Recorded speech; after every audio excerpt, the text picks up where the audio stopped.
Southeast Asian spices to Europe. Bakit hindi sila dumaan ng Indian Ocean? At that time kasi wala pa yung Suez Canal. At sa Indian Ocean, yung mga Muslim, karamihan ay pirata. Kaya they would rather risk crossing two oceans, the Pacific Oceans and the Atlantic Oceans, para makarating sa Spanya. From Spain, they distribute all the goods to all Europe. Kaya sila ang negosyante at that time. But they need the products. So the products come from China, India, Southeast Asia. And then, yung galleon, our galleon boats, no? Yung mga ships, when they come back from Mexico, from Acapulco, ano bang dala nila? Alam ba ninyo kung anong dala nila? Walang produkto ang New World eh. Tsaka walang produkto ang Europe. So ang ginawa nila, kailangan, kasi pag walang bigat, mabubuwal yung barko. So ang ginawa nila, nagkarga sila mga bato. Kaya yung mga bato natin nakikita natin sa mga simbahan, karamihan galing ng Mexico. Ganyan ang storya. No? That's why, through Acapulco, kasi yun ang pinakamalapit na papuntang sa kabilang side ng Atlantic Ocean. That is how they trade. So, going back, I will not take up too much of your time kasi lahat nasabi na nila. Except for one thing. What can we cooperate with China? Agriculture. We have a lot of agriculture. Kaya sinasabi nila Dr. Pitlo na yung durian. But there are still more products. Ang saging natin, alam mo, is being taken over by Vietnam. And yet, we used to be number one. And then, how about mango? We have not even explored the market of mango. And yet, we have the best mango in the world. No? Ano bang problema natin sa mango industry? Kaya, at kung hindi nyo alam, ang Pangasinan used to be producing more than 50 to 60% of the mango in the Philippines. Now, naubos lahat dahil may yung peste. So, kailangan mo natin maghanap ng paraan para hindi mapeste ang mga agrikultura produkto natin. At isa pa, kagaya nung last week na dumating si Professor, yung teacher galing ng China. Ang sabi niya, broccoli, magkano ba isang head ng broccoli in China in the grocery? 10 piso. Eh, kung pinakamura sa atin ngayon, still 50. Ibig sabihin, malaki pa ang angkwan na pwedeng ibaba natin ang mga pagkain. Kasi kung wala tayong pagkain, mahirapan ang taong bayan natin. Yun lang ang nakikita ko. Salamat po. Thank you very much, Mr. George Chang. Yes, we'll open the floor now for questions from everyone. Si Mr. Big Sominta of Net25 would like to ask the first questions.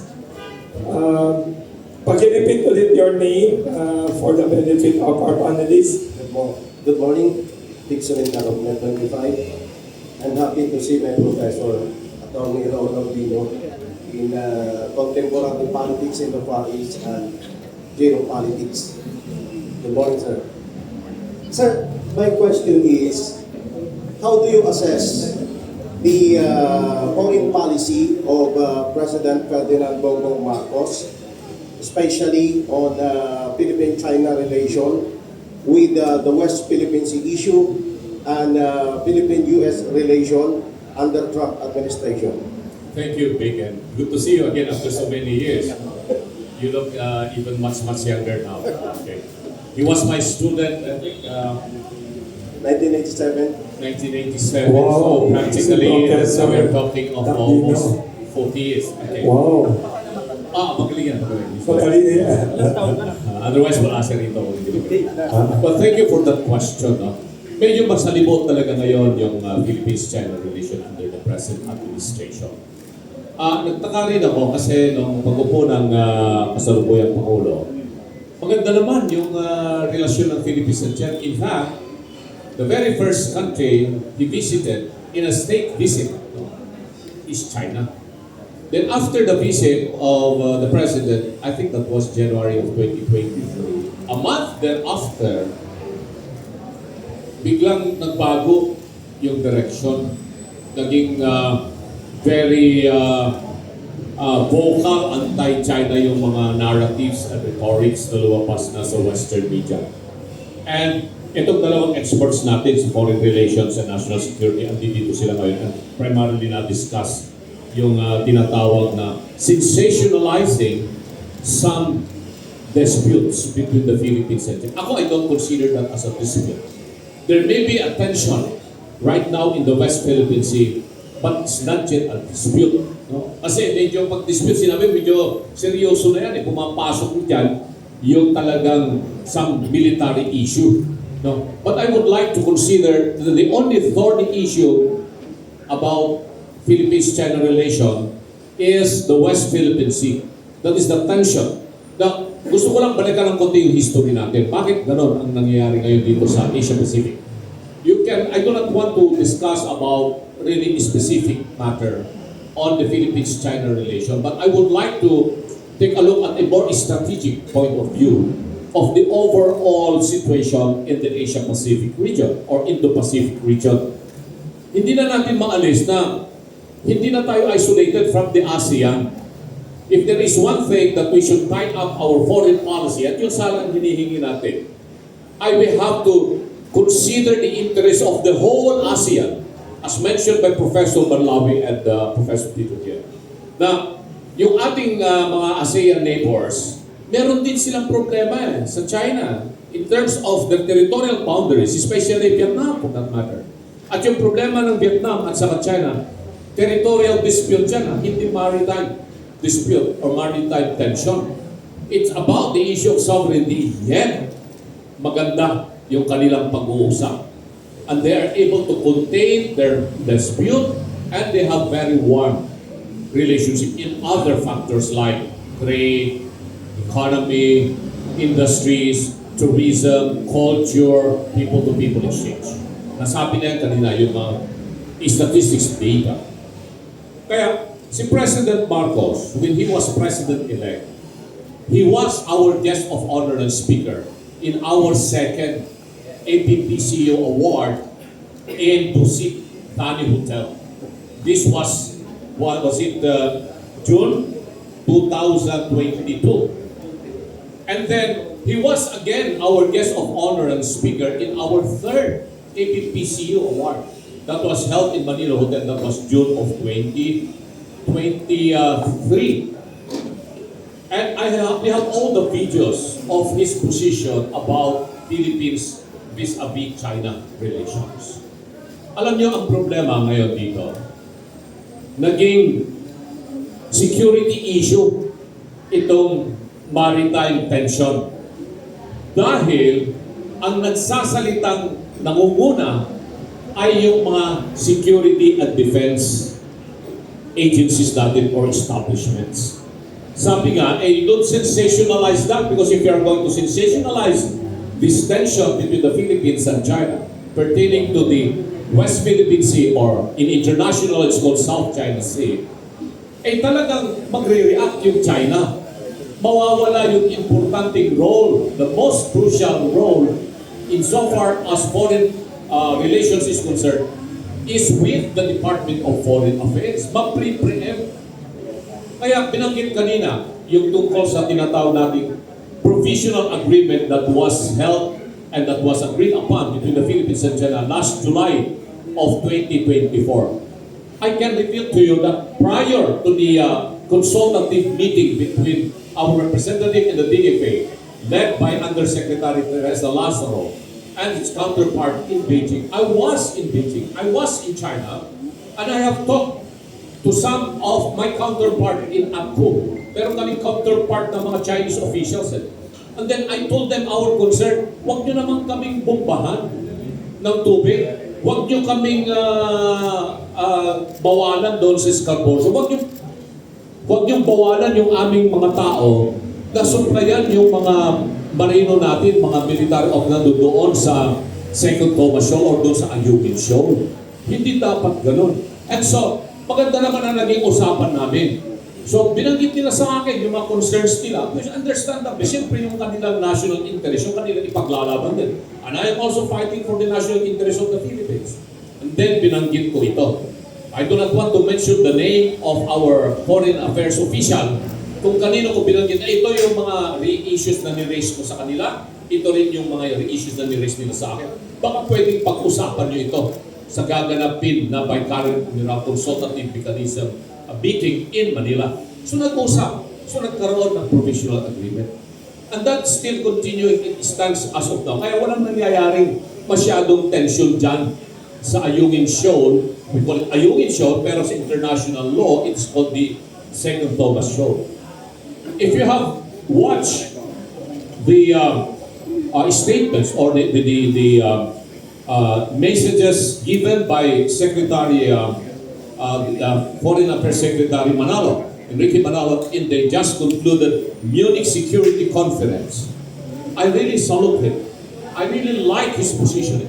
I really like the way he emphasized the rights of the Philippines insofar as our maritime areas are concerned and what are the things that we are doing. And he mentioned about the position of the Philippine government.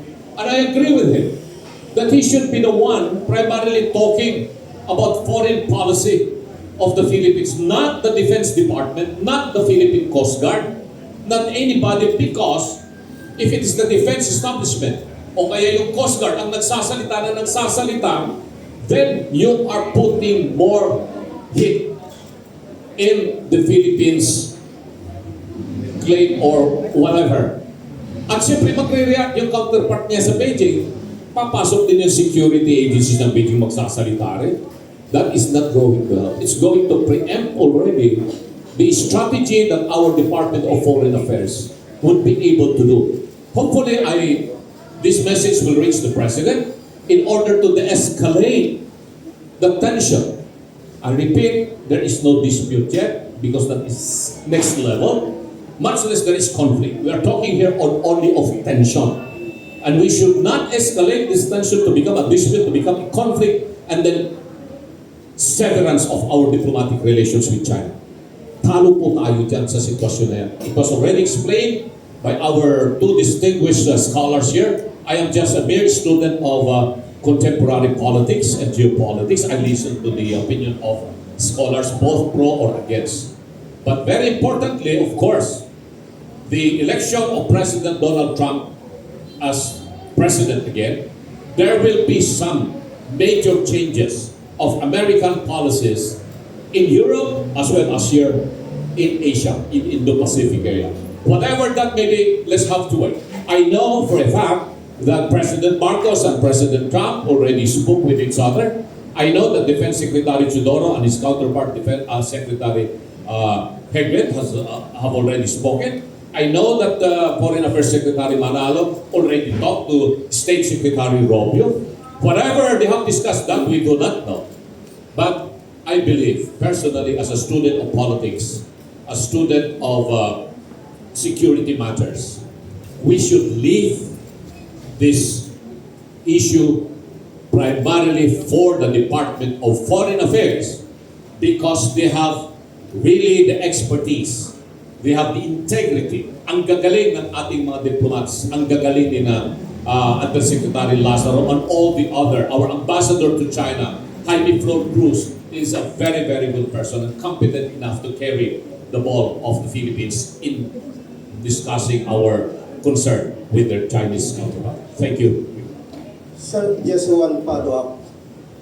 You stated that the DFA should the one to discuss and talk about the issue in the West Philippine Sea.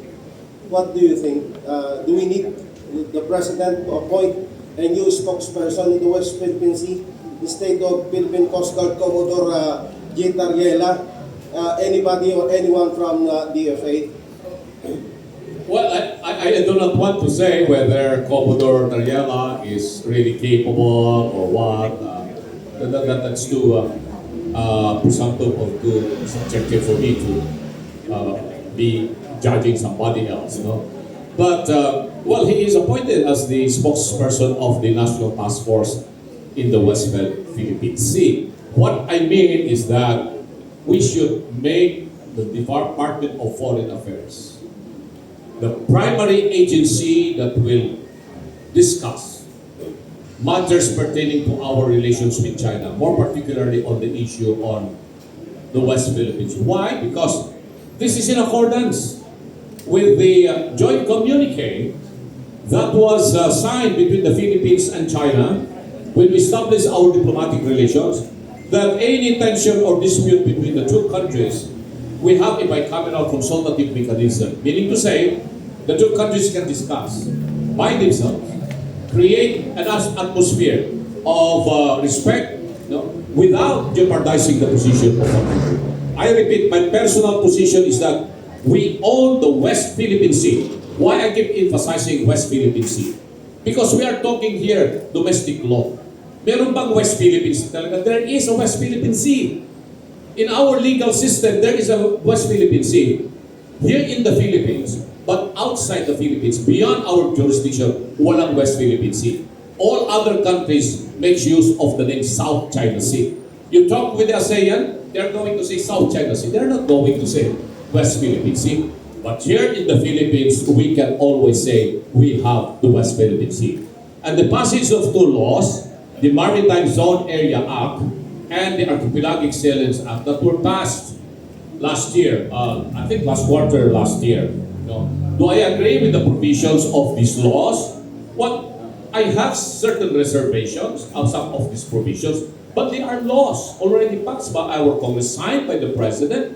Until the Supreme Court would say otherwise, then we should respect the laws. The problem is, do we have the capacity to implement and execute those laws? That is a big question. But what would be the benefit of having this maritime zone law?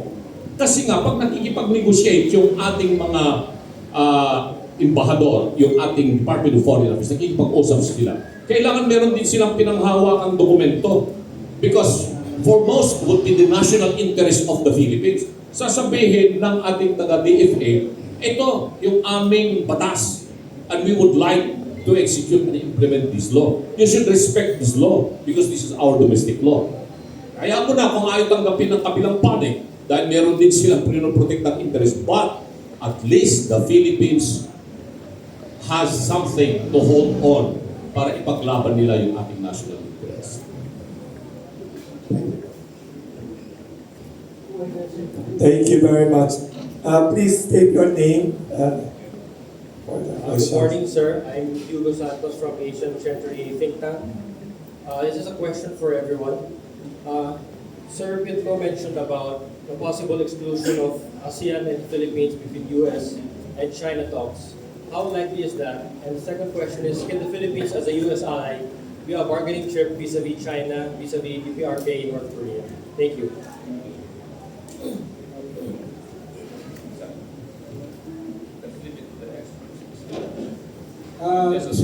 Maraming salamat sa tanong. Siguro bago ko sagutin, I'll just add a few points dun sa nabanggit ni Senator Labino. Siguro muna, dapat siguro malinaw yung ating endgame, yung interest natin. How do we see that interest being realized dito sa West Philippines? Kung yung nabanggit ko po kanina, yung Vietnam at Malaysia, medyo klaro yung gusto nila mangyari. Pero siguro sa atin, dapat magkaroon tayo talaga ng hard questions on what we really want to see there. So, kung ang goal kasi natin, parang yung transparency, ito yung strategy natin for the last 2 years, assertive or aggressive transparency, put China on the spot with the view na by imposing reputational cost on China, China will change behavior. We have been doing that for the last 2 years. Now, again, we have to ask ourselves, is it working? Now, kung ang gusto natin ay hindi na natin sila makita sa West Philippine Sea, tatandaan natin na mayroong mga features dyan na okupado nila. Again, yung ruling ng arbitration, hindi naman nagsabi kung sino yung may-ari, no? It did not rule on the sovereignty of the rocks or the features occupied by the claimants. No?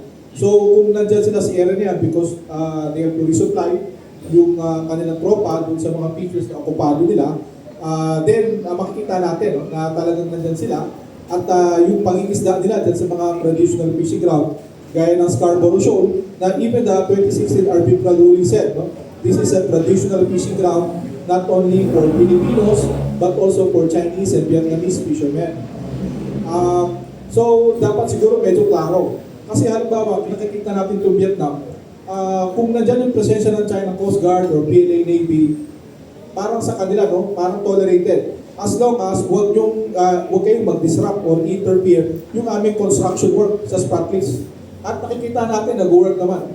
Matatapos na yung second airstrip nila, yung infrastruktura nila sa ibang okupado nilang isla, features, rocks, high tide elevations, even low tide elevations na ginagawa nilang parang artificial island bases, no? Similar to what China did between 2013 and 2016. Ginagawa ng Vietnam. So, yung Malaysia din, no? Nandyan yung China Coast Guard, PLA Navy, pero as long as they do not harass or interfere dun sa oil and gas activity dito sa Kasawali field, tolerated. So tayo, kung ang gusto natin, hindi natin makita yung China Coast Guard or PLA Navy, then we have to be realistic. And again, dun sa issue ng enforcement, no? Yung naming is one way of asserting jurisdiction. Hindi lang naman tayo yung gumagawa nun. Actually, yung South China Sea, it's a sea of many names. We call it West Philippine Sea, the Vietnamese call it East Sea, the Indonesians call it North Natuna Sea. Actually, even the US have applied the same logic to the Gulf of Mexico, renaming it Gulf of America. No? So, nakikita natin, yung naming in itself is a way to assert jurisdiction. Fair game, ginagawa yan na lahat. Pero yung the means to enforce, gaya na nabanggit ni Chair Lapino, that's another thing, yung capacity to enforce. So when we passed the Maritime Zones Bill, anong ginawa ng China? Nag-declare ng baselines dito sa Scarborough Shoal. No? Ngayon, ang pinagkaiba lang, yung near constant presence ng China Coast Guard there since 2012. So that is a big issue. Kasi nakaposisyon na sila dyan since 2012. So it's easier for them to enforce or implement. So tayo, nag-impose tayo ng batas, pero yung capacity natin to enforce, that's another thing. Kaya nagkakaroon tayo ng issue, halimbawa dito sa Scarborough Shoal. We're trying to reassert our presence there through patrols, no? Through our provisioning of our fishermen operating in the area. That's experiencing challenge. So again, we have to ask ourselves whether the strategy is working and what is our real end game. Tapos, doon sa tanong, again, yung ASEAN position dito sa South China Sea, quite mixed, no? Hindi siya masyadong klaro. Siguro, yung pinaka, I would say, parang red line, ayaw natin makita na magkaroon ng open conflict dito sa South China Sea. At yung ibang kapitbahay natin na tinitingnan na itong South China Sea ay nagiging arena na for conflict, not among the disputants, but between the great powers. And they think, no, some of our neighbors feel that the Philippines, by going very close to the US, inviting the presence of US military dito sa ating area, no, particularly via EDCA, may inadvertently lead to more encounters. Now, without proper crisis management, without hotline communications, na working, again, very sturdy, to test whether an incident will not evolve into a crisis and a miscalculation will be averted. Napakahalaga po nun. Yung US at China, ini-improve nila yung kanilang hotlines and crisis management mechanism. Yung diplomatic channels nila, ini-improve nila. Ngayon, yung Pilipinas at China, that's another thing. We have PCM, pero yung sa security talks, medyo nagkakaroon tayo ng yung Joint Coast Guard Committee, i-review yung hotline communications between our Coast Guards at saka yung China Coast Guard, medyo nagkakaroon ng konting problema.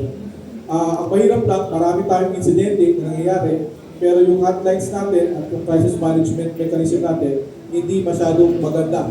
So yung ability natin to dial down tensions, to de-escalate tensions when they happen, that's always suspect. No? And that is very risky. So sa akin, mahalaga na pagtibayin natin yun. Kasi itong South China Sea issue has been there since the 70s. Hindi naman yun bago. So yung making sure na yung conflict ay may iwasan at yung mga tensions ay ma-dial down, napakahalaga para sa atin. Kasi again, yung relasyon natin ng Pilipinas at ng China at yung ASEAN at China goes beyond the sea spot. And all of our neighbors recognize that. So I think it's important for us to ask, again, clear end game on the West Philippine Sea and a clear metric to gauge whether the current strategy is working. If it is not, what calibration or adjustment do we have to do? Maraming salamat po. Thank you very much for the question and answers. Si Mr. Big Samintak, may follow-up. Sir, just one follow-up. You did mention na para bang the present situation, the South China Sea, para bang nagiging sentro na siya ng dispute. So, what do you think the ASEAN is need to pursue the planned maritime code of conduct in the South China Sea? Pinag-uusapan na po yan, yung COC, matagal ng negosasyon yan. This year, Malaysia, yung chair ng ASEAN, next year tayo na. So siguro dahil dun sa dalawang consecutive na chairmanship ng littoral states, claimant state, direct states dito sa South China Sea, hopefully magkaroon ng progress dito sa COC. Pero malinaw, no? Before the COC concludes, nakikita natin yung aktibidades ng ating mga kapitbahay, no? Particular ng Malaysia, yung Vietnam, gaya na na-mention ko kanina, tayo rin. No? We're also taking steps, no, to improve our position there. So that will likely, of course, raise tensions. And also, of course, China is also doing the same. So we have to find ways to make sure that these tensions will be mitigated and will not affect overall ties. Yung COC, that will take time. Pero again, we should not pin all of our hopes on the COC. Kasi again, yung COC is whether it will be yung nature ng COC, whether it will be legally binding, yung coverage, yung geographic coverage ng COC, what activities will be disavowed by the COC. Those are things na out of our control, no? Kasi it's being subject to pinag-uusapan yan. So siguro, yung COC kasi sa multilateral track, no, between ASEAN and China. Yung bilateral track, yung mga kapitbahay natin ginagawa yan, pinapatibay nila yan. Between Vietnam and China, Malaysia, China, Indonesia, China, yung hotlines nila, yung direct diplomacy to address the issue while we are waiting for the COC. So siguro dapat tingnan natin, palakasin natin yung ating bilaterals, make sure na again itong issue na to will be handled seriously and delicately, but that it will not hijack overall relations.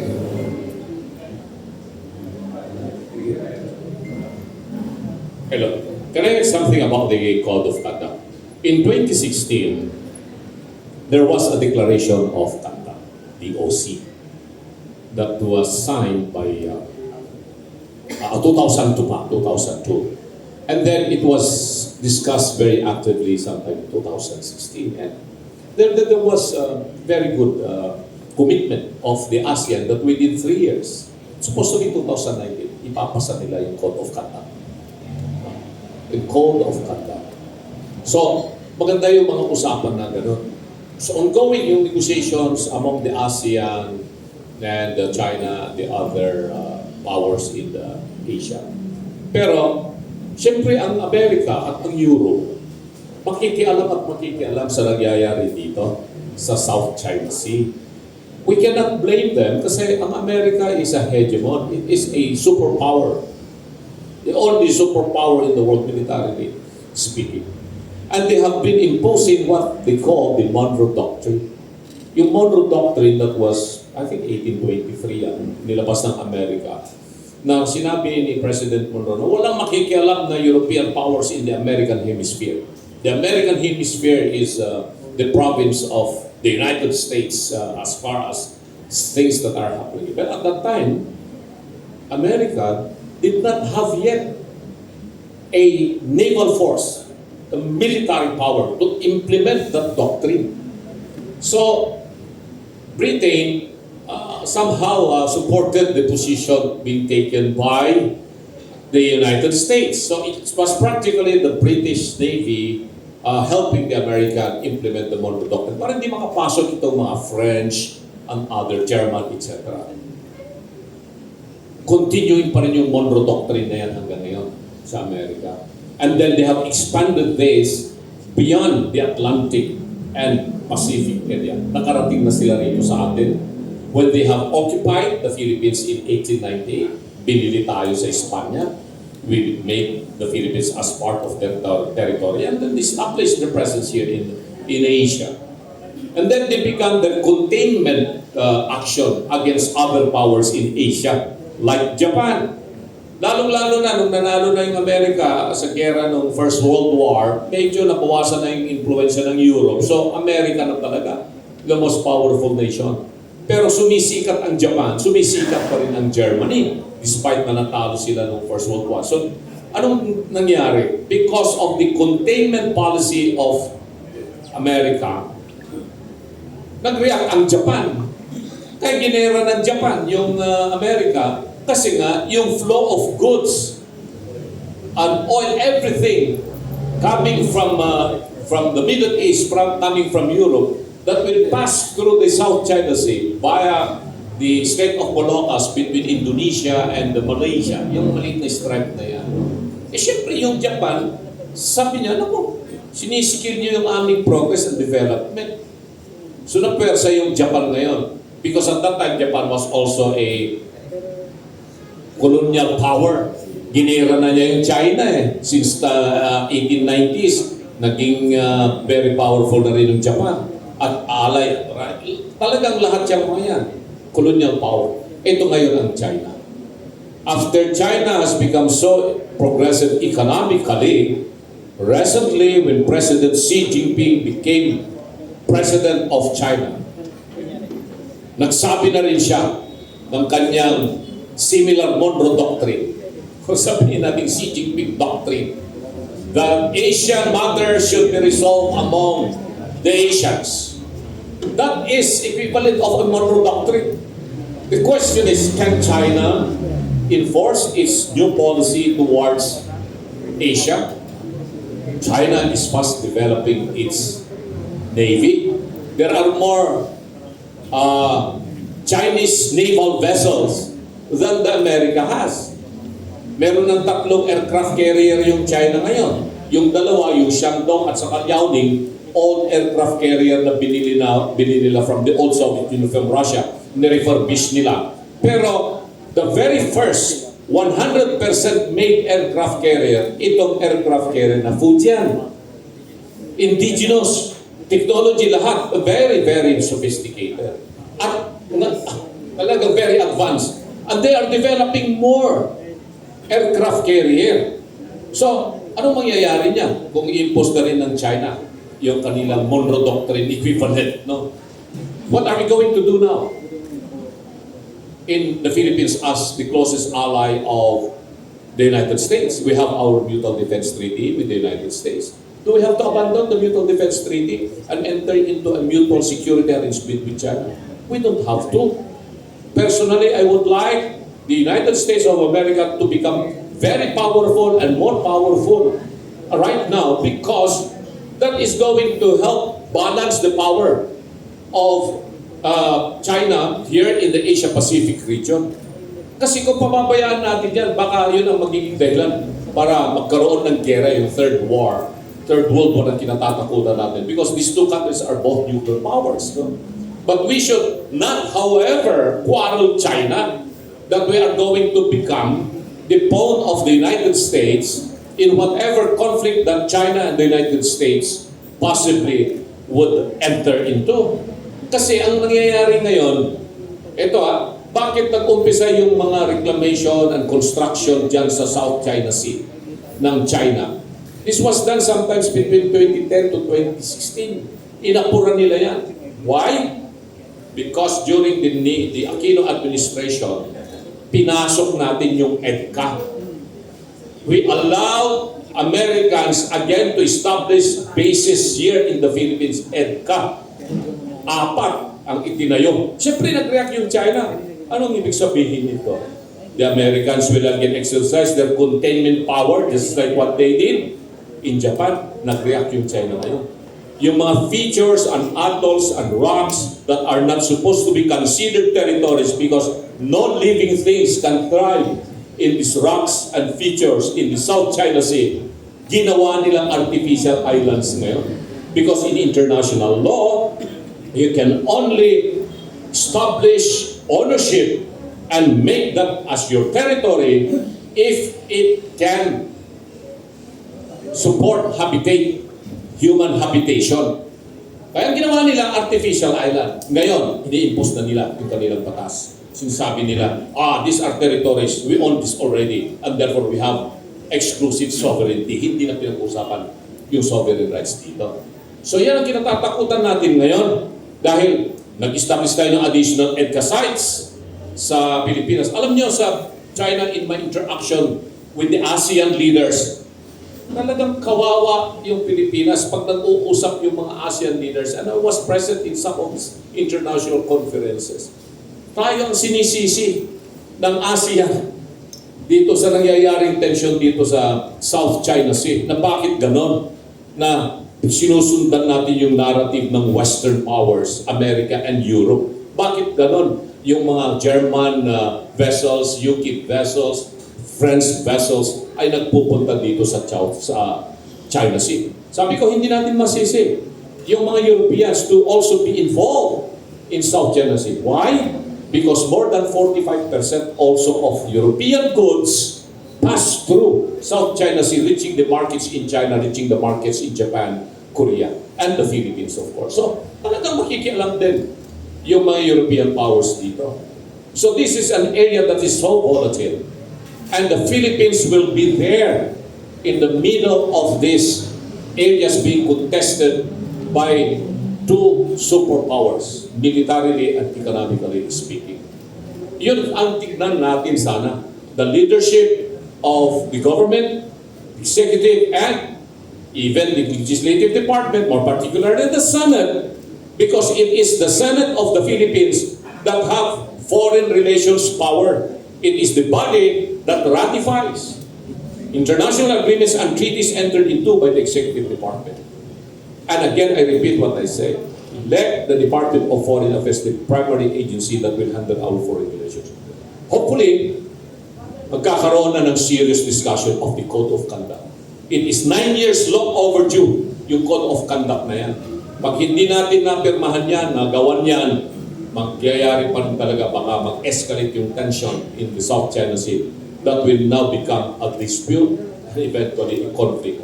Malapit-lapit na yung binabanggit kanina na nagkaroon lately nung supposed to be interaction in the air, helicopter and a BFAR plane.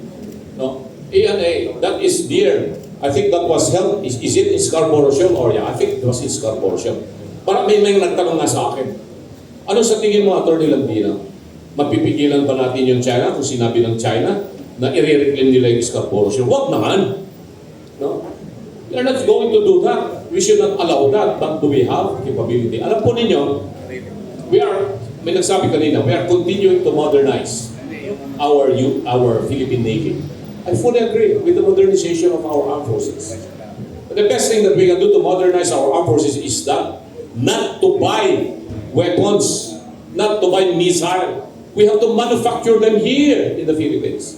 Let us establish industrial zone that the Philippine government will manufacture the weapons, everything that we need.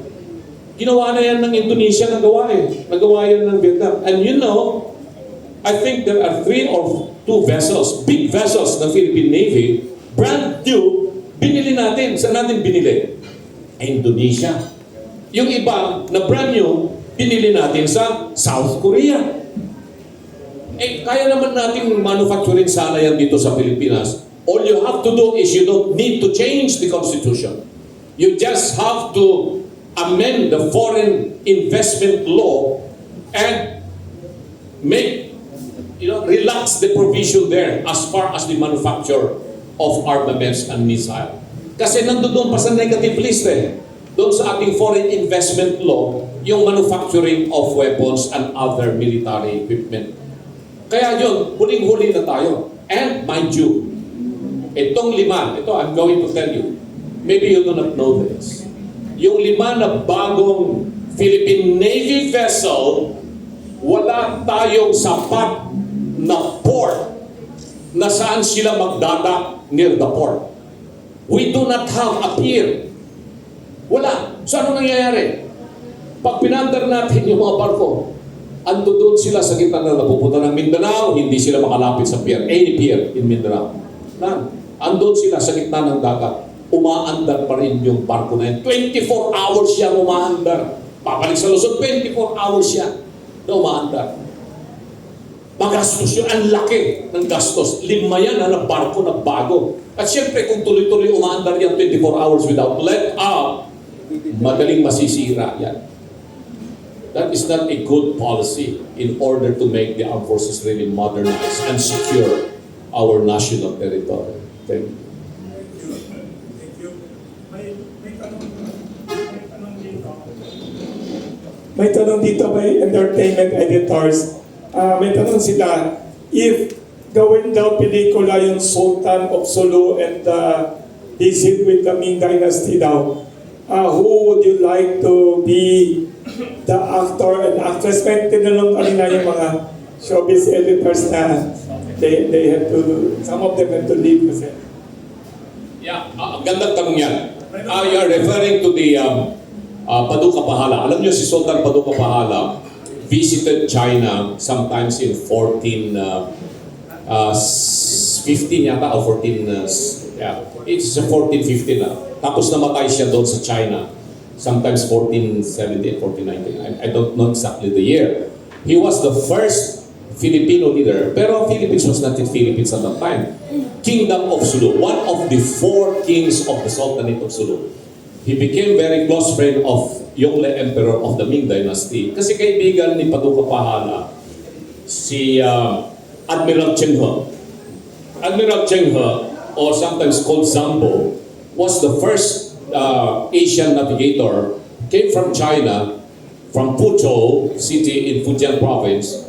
Lagi siya nagpupunta sa South China Sea towards Indian Ocean, nakakarating siya hanggang Africa. So in the records of the maritime records of China, he was considered the first Asian navigator of the world. Kaya in areas na pinupunta, like in Sulu area, which includes Zamboanga City, tinawag niya na Zamboanga in his name because he was called Zambo. There is also Zamboanga area in Indonesia kasi nagpupunta rin doon si Admiral Cheng He. Anyway, in-invite si Paduka Pahala pupunta sa China. 3 years siyang nanirahan sa China with the Yongle Emperor, and he was really treated like a king, parallel with the Yongle. Unfortunately, nung pabalik na siya sa Pilipinas after 3 years, he caught a fever in Hubei. Actually, it was in Hubei province. Kasi Hubei was Beijing kasama din. He caught a fever in Hubei, and then all the way down to Grand Canal, going to the Yellow River, palabas na sana sa North East China Sea.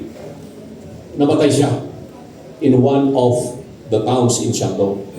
So inilibing siya sa Shandong at pinili ng emperor na doon ilibing sa Dezhou City because maganda raw yung lupa roon, maganda, worthy of a cemetery, burial place of a king. So yan ang istorya ni Sultan Paduka Pahala. Plano yung pelikula yan? So nagkaroon ng pelikula ngayon. Sometimes in the mid-1970s. At ang nag-encourage ng production niya ay si First Lady Imelda Marcos. At ang gumanap na aktor ay si Vic Vargas at saka si Rosemary Sorora, kapatid ni Susan Roses. It was shown all over China. Hanggang ngayon, magpunta ka doon sa museum sa Dutso ni Paduka pa, ando doon pa rin yung pelikula. And we were able to watch the film. There is a plan to revive a movie again. A much lengthier movie. Gabi na yun. Ang iniisip ko, kasi natanong din ako niyan, siguro the best actor that can really act the role of Sultan Paduka Pala would be Senator Robin Padilla. Senator Robin Padilla is a very popular actor and he is now a senator and he is a Muslim. So if there is somebody who really can act the role of Sultan Paduka Pala is Senator Robin Padilla. Whoever would be the wife of or wives of Paduka Pala in that movie, kasi tatlo yung asawa niya eh. Na dinala yung niya sa China eh. Wow. Tatlo yung dinala niya. Eh, hayaan na natin si Senator Robin na mamit. Pero sigurado ako, kung konsulta yan si Senator Robin kay Ma'am Mariel Rodriguez kung sino yung mga magiging leading ladies. Yan. So, hindi natin alam. Pero pag si Ma'am Mariel, ang magiging first wife, ang galing eh, galing eh. Well, fantastic yun. Sigurado yan. Blockbuster yung pelikula. So you would support such a plan? Yeah, I think so. We have to have a film about Sultan Paduka Pahala that would be shown all over the Philippines and all over Asia. Not only in China, but all over Asia. Because the Sultanate of Sulu, the Kingdom of Sulu, ranges from Zamboanga Peninsula now to Sulu, hanggang Sabah, hanggang Palawan. Ganon ang ikot niyan. Pag makikita mo yung mapa ng Kingdom of Sulu in the 15th century, ang lawak. The whole Sulu Sea ay talagang kingdom yan ng Sultanate of Sulu. Thank you. May tanong, last question now. May yung sinabi niyo, 18 years old up to what age now yung pwede mag-join, and is there a place where they could look for it as a Facebook rules? Yes, 18 to 20 years old, nandoon sa APCO website, apcu.org.ph. Yun po yung website ng APCO. You can always go there and then take a look at the yung mga requirements or what are the criteria for participating. Thank you. Kasi 12 o'clock na ngayon, na past 12, maybe we could ask everyone for a closing statement. Tapos sorry for the many questions kasi lampas 12 o'clock na. Maybe the other questions could be sent na lang to Kalisa or text na lang. Kasi wala na tayong time for, maybe we should have a part 2. Kasi very enlightening, sabi ng maraming tao dito, there are many questions. There should be a part 2 of this very enlightening. Can we start again by, kanina naman, we started with the chairman and president. Now we start naman from the Mr. George Sham to summarize your thoughts about 50th anniversary, golden anniversary of Philippine-China relations, and the APPCU award to the public. Mr. George Sham. Good afternoon. After looking over the past 50 years and the 1,000 years of the friendship between China and the Philippines, nakikita ko natin we can learn a lot from China and we can benefit a lot from China also. As a older civilization, according to them, is 4,000 years old. Just from experience and from history, we can learn a lot from them, and that we will not supposed to repeat the mistake of history. Thank you and good afternoon. Thank you very much. Next, we'd like to invite for closing statement Professor Lucio Titlo III. Maraming salamat po sa mga dumalo, magandang hapon. At siguro sa akin, pag-huli, yung kasaysayan ng relasyon ng Pilipinas at China, matagal, malalim, at syempre yung relasyon, maraming aspeto. At siguro dapat, kung ang relasyon dapat forward-looking, we should find ways to work with China in areas na makakabenepisyo para sa atin. Gaya na ng mga nabanggit kanina, infrastruktura, renewable energy, nais natin na increase yung share ng renewables sa ating energy mix. Malaki ang tutulong ng China dyan. Infrastructure, agrikultura, turismo, critical minerals, electric vehicles. So whether it's green energy, green mobility, yung mga technologies of the future, digital economy. Sa China, you can already pay using your palm. Kamay. Okay. So, marami na silang technology na maaari natin tingnan. Siguro yung applicability, that's something na we have to ask, no? Yung issue ng privacy, etc. But certainly, our big neighbor, biggest big partner, had made a lot of strides in many areas. And it's high time na we find ways to expand these relations as our other ASEAN neighbors are doing. And then, of course, we have differences. We have to find ways to manage these differences, resolve them, avoid complicating them, and of course expand the part of the relations that benefit both sides and can easily be done. So yung kalang-kalang, turismo, infrastruktura, pamumuhunan, yan ang mga areas kung saan malaki yung ganansa para sa atin. Maraming salamat po ulit at again, 50th anniversary ng diplomatic relations ng Philippines at China. Marami na nagawa, marami pang pwedeng mangyari. Maraming salamat po. Thank you very much, Professor Lucio Pinto III. Next, we'd like to invite geopolitics expert Dr. Romel Manlawi for closing statement. First, tide will change in the South China Sea because of the changes of relationship among major powers. U.S. has already reestablished its diplomatic relationship with Russia. U.S. is improving its relationship with China. Trump is planning to visit China, and that's going to change the relationship because our relationship with China is also being influenced by U.S.-China major power relationship. Regarding the code of conduct in the South China Sea, there will be a lot of discussions now. In Malaysia, I'm involved in the think tank process for the discussion on the code of conduct.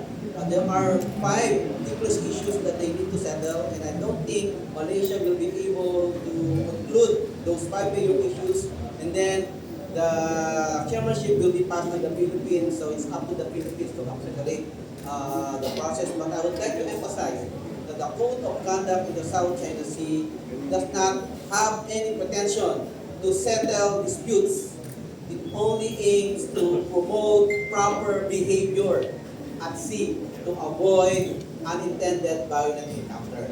Okay. But the peaceful settlement of disputes can only be done through direct negotiations and consultations among parties.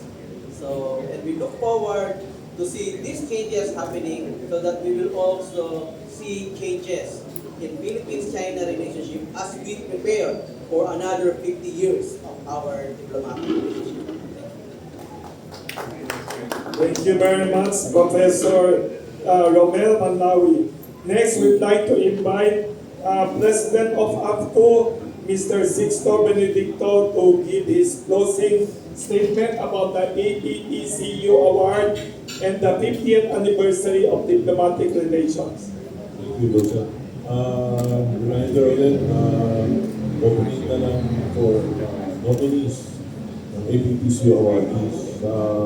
Makikita nyo ang aming form sa apcu.org.ph. Pasalamat ako kay Joshua sa aming pasyon. So, in charge sa website, IT, and then we have our treasurer, Dean Pase, and also his lovely daughter, Lara Pase, helping us dito, including also Mafikay, yung team committee namin sa APTC Awards. Okay, huwag nyo kakalimutan, nominees, open na po ngayon. Pwede nyo puntahan ng aming website, apcu.org.ph. Nandun yun form for 3 categories, Hall of Famer, Outstanding, and Major awardees. Minsan, nabubuksan yung isa, yung posthumous namin, is tawag doon is Sultan Padubang Kahala Award. Depende kung meron qualified. And ito, yun, it goes to tatlong screening.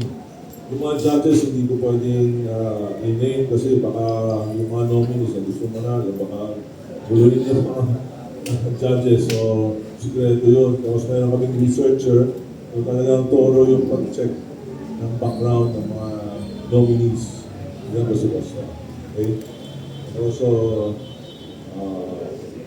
yun sa essay writing contest sa March 15 end. So, sending 30 young adults to write about the 50th diplomatic relation between Philippines and China. Actually, we're looking forward for better relationship between Philippines and China and also other countries. Para they will understand more people-to-people relationship. We go to yung minsan kasi yung away na sa taas pero sa baba, balita na. Diba?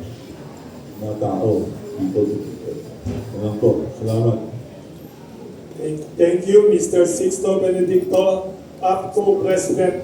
Last but not the least, a legal luminary, nagulat ako nung narinig ko mga sinasabi niya. Also, a history analyst and also geopolitics and diplomacy expert. Hindi siya diplomat, but he's more diplomatic than many diplomats. Yes, and also good reminder from Professor Namdawi, he is one of the most brilliant senatorial candidates for May 2025 this year. Let us welcome Attorney Raul Lambino, Chairman of APCO, also a former professor and brilliant intellectual, for his closing statement about APPCU, about 50th anniversary of Philippine-China relations. Will it be worse, or do we have hopes for normal and more stable ties hopefully this year? Welcome, Attorney and future Senator Raul Lambino. Thank you, Wilson. Huwag kang kalimutan, pinabili lamang po ako ng suka. Kaya ako naging senatorial candidate. Team Suka po. Well, anyway, I just want to mention of two important constitutional provisions of the 1987 Constitution that may help shed light about our particular tension between the Philippines and China. Article 1 of the Philippine Constitution says that the national territory of the Philippines comprises the Philippines archipelago with all the islands and water embraced therein, including the territorial sea, South Sea, etc. etc. Alam po niyo yung 1987 Constitution. Magkaiba doon sa National Territory Provisions ng 1973 Constitution at saka yung 1935 Constitution ng Philippines. Merong napakahalagang phrase or clause na tinanggal ng 1987 Constitution. Ano ito? Itong including territories acquired by the Philippines by historic rights and legal title. Nawala po yun eh. Nawala po yun. Kaya, ito ngayon ang problema natin. Kaya nagkakaroon ngayon ng issue. Pag sinabi natin, pag nakikipag-usap tayo sa, let's say, China or the other claimant states in the South China Sea, sabi nila, what's your basis? Pag pinakita mo ngayon yung Treaty of Paris, Treaty of Washington, and all other agreements, sabihin nila, wala na sa Constitution nyo yan eh. Inalis nyo na yan eh, yung historic rights of legal title. Kaya, pati yung claim natin sa Sabah, no, against Malaysia, which is more important because that is territorial claim, medyo humina. Pero until now, the Malaysian government, nagbabayad pa rin ng renta ng pera doon sa mga heirs of the Sultanate of Sulu, Kiram family. Tumatanggap pa rin sila. And very recently, I think about 3 years ago, nagkaroon ng decision ang court na pinagbabayad sila ng $12 billion of back rentals, o $14 billion. So meaning to say, that decision in international court, korte ang nagdesisyon niya, hindi arbitral tribunal, nire-recognize niya yung karapatan ng Kiram family. Pero, Philippine government, may karapatan ba doon sa Sabah? Eh sabi nga, tinanggal nyo kasi yung historic rights and legal titles sa yung Constitution. So what else can you do about that? Then the second provision is Article 2, Section 1 ng ating Constitution, Declaration of Principles and State Policies. Sinasabi na the Philippines is a democratic and republican state. Sovereignty resides in the people who govern the authority. Tapos may sumunod na article. The Philippines renounces war as an instrument of national policy and adopts the generally accepted principles of international law as part of the law of the land. The general principles of international law as part of the law of the land. Meaning to say, yung on clause, no? Yung arbitral tribunal ng 2016 decision, it's part of international law and principle. And they become part of the law of the Philippines under the doctrine of incorporation. So, tinatawag incorporation theory. No? However, as any domestic law, ang Philippine Constitution will only be fully applicable in the Philippines. The maritime law, we passed that already. We have the DZXL law. Dito lang natin kayang ma-enforce sa Pilipinas lahat ng ating domestic law. Ang tanong na naman, Professor Banlawe, Professor Pinoy said, kaya ba ng Pilipinas na i-implement yung ating mga domestic law and even the international law principles which have become incorporated part of the domestic law? Malaking problema. It is very subjective. It is something that we have to really ponder on. But meanwhile, na wala tayong karapatan o kakayahan, we have the karapatan, pag wala tayong kakayahan, makipag-usap tayo sa China. Kailangan natin silang kausapin. Huwag natin tayong hamonin, maghamon-hamon tayo. What? No? Kasi pag naghamon, on our part, we look at China's being very provocative or assertive. No? On the part of China naman, sinasabi, kayo yung nagpro-provoke eh. Kasi sinusundan yung gusto mangyari ng Amerika at saka Europa. So it's a tit for tat diplomacy na hindi dapat. Ang sinasabi nga ni Professor Larouche dito is that we have to exercise more restraint in our relations with other nations by letting our experienced, knowledgeable, patient ambassadors and diplomats. Patience is a virtue, and patience is the most important factor in negotiations. Because if you are patient, you will be able to achieve more from your counterparts in the negotiation table. Eh kung mainit ang ulo mo, katulad siyempre, pag militar kang nagsasalita, iba yung kanilang training. No? Ay kailangan, medyo assertive ka, medyo hawkish ka, pira ng pira. Unfortunately, in the Obama administration in the United States and in the Biden administration in the United States, we follow their narrative, which I think will change under the new Trump administration. That is a matter that we'll have to wait and see. Thank you. Maraming salamat. Thank you once again, Attorney Raul Andino, Chairman. Thank you very much to all the